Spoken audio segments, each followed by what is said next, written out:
Hey everybody, it's still Thursday, October 28th. Sorry. Um, this is Ben Capozzi with Broad Shoulders Farm in beautiful Halifax County, Virginia, USDA Growing Zone 7.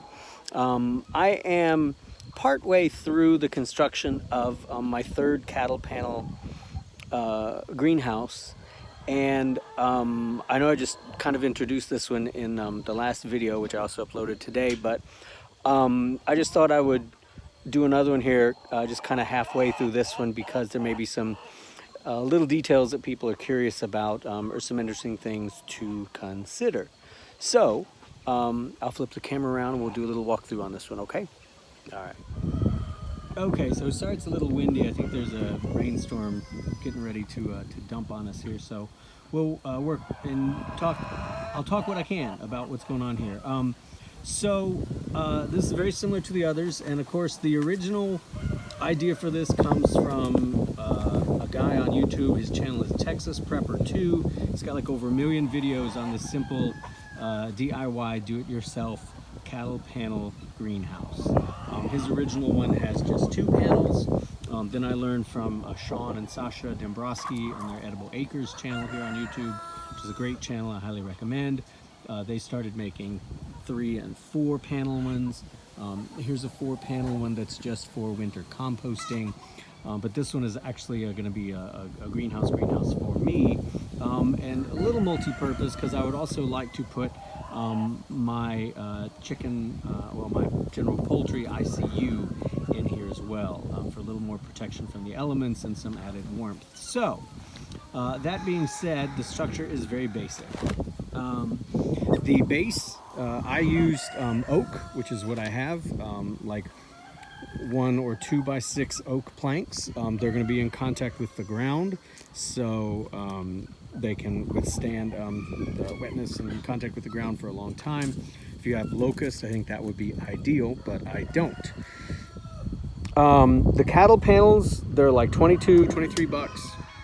I get them at Tractor Supply.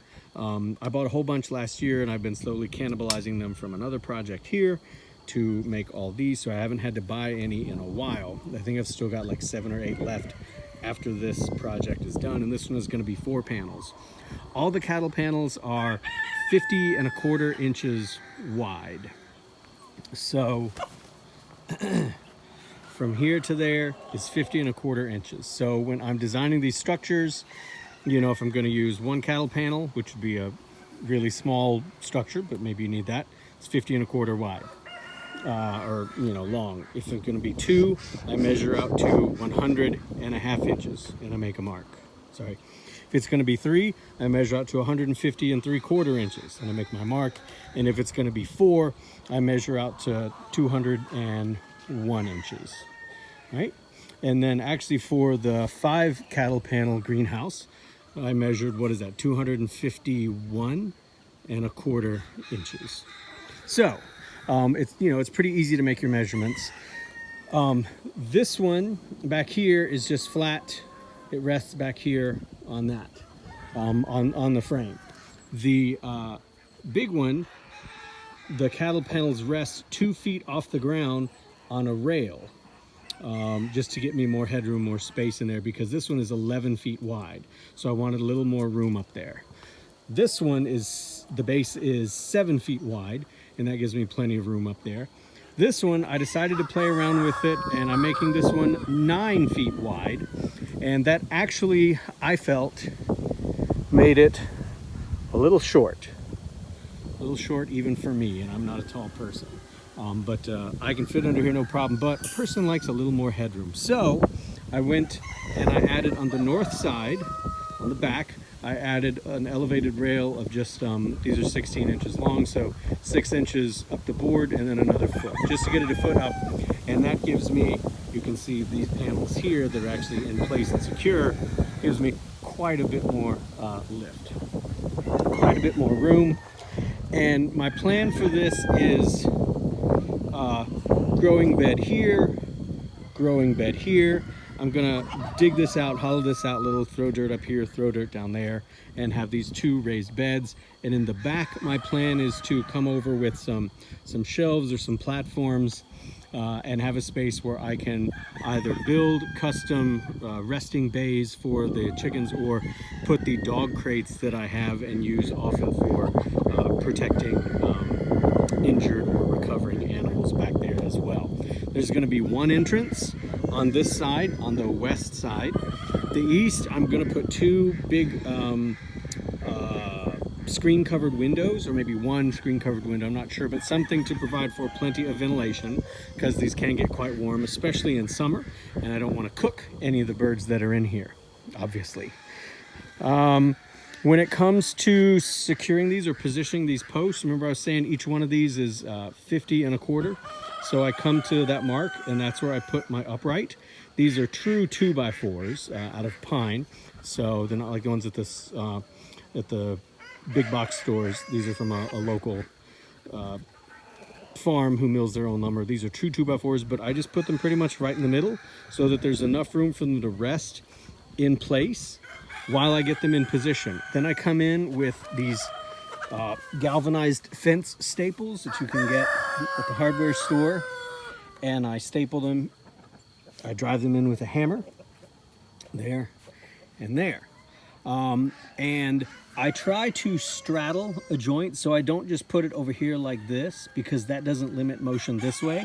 And I don't put them over here like this, because that only limits motion this way. I try to straddle diagonally around a joint, and that kind of gives it tension in a couple directions. These are pretty stable, pretty sturdy structures, I think. But up here at the top of the hill, this is like one of the highest places on the farm. I have been very surprised at the amount of wind that can come up here and flip over a structure. I had like I think it was 12 by 36 structure made out of 2x4s. That was the old duck and goose house, and that was blown over not once, not twice, but thrice, which I finally just scrapped it. I couldn't keep rebuilding it, and I made this new duck house that's much lower profile, and it's been great so far. And I also made it out of much heavier materials. It's made out of oak as well, at least for the frame. So anyhow, but in terms of making these, I tend to put a block in here to lift the frame up a little bit, and then I use that block to hold it while I nail it in place with the fencing stables, so I could take that block out now. I don't use any treated lumber in these projects. I really don't have much on the farm except for fence posts for gates. So if this rots, that's fine. It's just pine, because this will be in contact with the soil, but I can take that out. Same thing here. This is just a scab piece, because, you know, to get 16 feet and 8-inch run, it's not often that people have a solid board like that. So I had to create a little scab on this one, as my dad calls it when you join those together. On this one, I had the whole length except for like the last 5 inches. So there's just a little piece back there. I then joined them all together with zip ties. I've just found the zip ties to be really easy to use. They will of course degrade over time, but I'm using professional UV treated greenhouse plastic that I will wrap this in.